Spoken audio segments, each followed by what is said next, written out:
Today is not about me. Today is about you. I know what it feels like to sit on a bench. I know what it feels like to get knocked down. I know what it feels like to have a hope and a dream, and nobody believes in it but a few people. But here's what I know.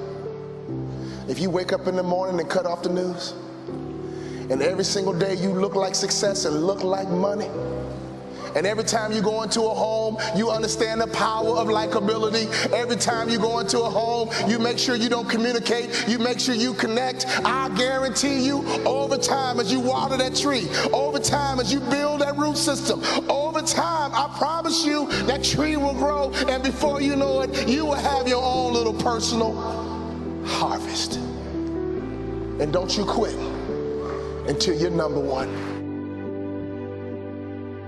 Life's not easy. It is not. Don't try to make it that way. Life's not fair. It never was. It isn't now, and it won't ever be. Do not fall into the trap, the entitlement trap, of feeling like you're a victim. You are not.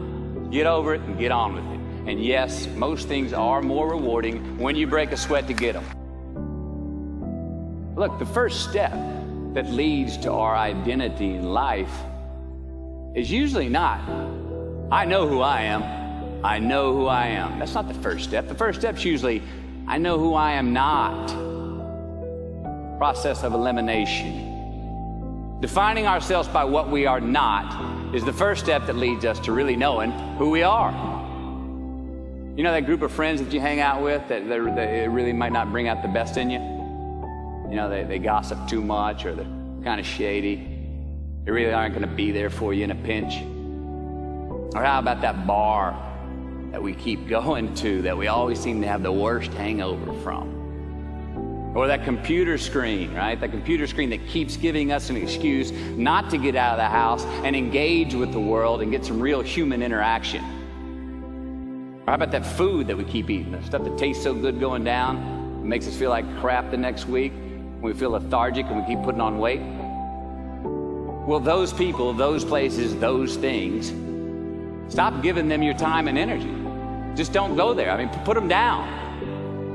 And when you do this, when you do put them down, when you quit going there, when you quit giving them your time, you inadvertently find yourself spending more time and in more places that are healthy for you, that bring you more joy. We so often focus on failure, don't we?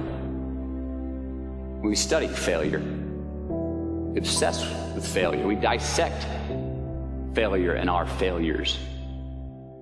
We dissect them so much we end up intoxicated with them to the point of disillusion. I mean, when do we write in our diary? Usually when we're depressed. What do we gossip about? Other people's flaws and limitations. And we can dissect ourselves into self-loathing if we're not careful. I find that most of the times our obsession with what is wrong just ends up breeding more wrong, more failure. Now, the easiest way to dissect success is through gratitude. Giving thanks for that which we do have, for what is working. Appreciating the simple things we sometimes take for granted. We give thanks for these things, and that gratitude reciprocates, creating more to be thankful for. It's really simple, and it works. Define success for yourself. Define success for yourself. Now check this out. I'm in south of New Orleans a few years ago, and I went to a voodoo shop.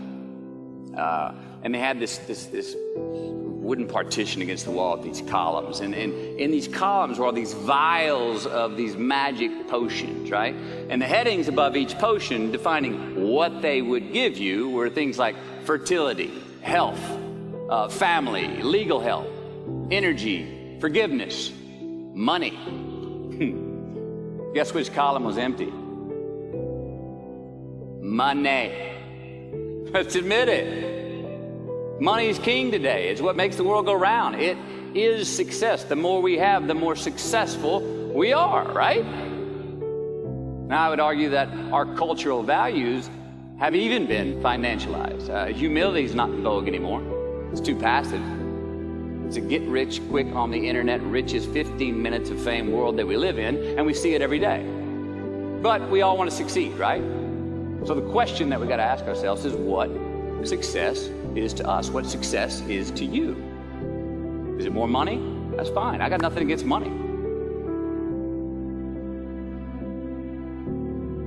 Maybe it's a healthy family. Maybe it's a happy marriage. Maybe it's to help others, to be famous, to be spiritually sound, to leave the world a little bit better place than you found it. Continue to ask yourself that question. Now, your answer may change over time, and that's fine. But do yourself this favor. Whatever your answer is, don't choose anything that will jeopardize your soul. Prioritize who you are, who you want to be, and don't spend time with anything that antagonizes your character. Don't drink the Kool-Aid, man. It tastes sweet, but you will get cavities tomorrow, all right? Life is not a popularity contest. Be brave, take the hill, but first answer that question, what's my hill? So first, we have to define success for ourselves. And then we have to put in the work to maintain it. Take that daily tally. Tend our garden. Keep the things that are important to us in good shape. I mean, let's admit it. We've all got two wolves in us. A good one and a bad one. And they both want to eat. Best I can tell, we just got to feed that good one a little more than the other one.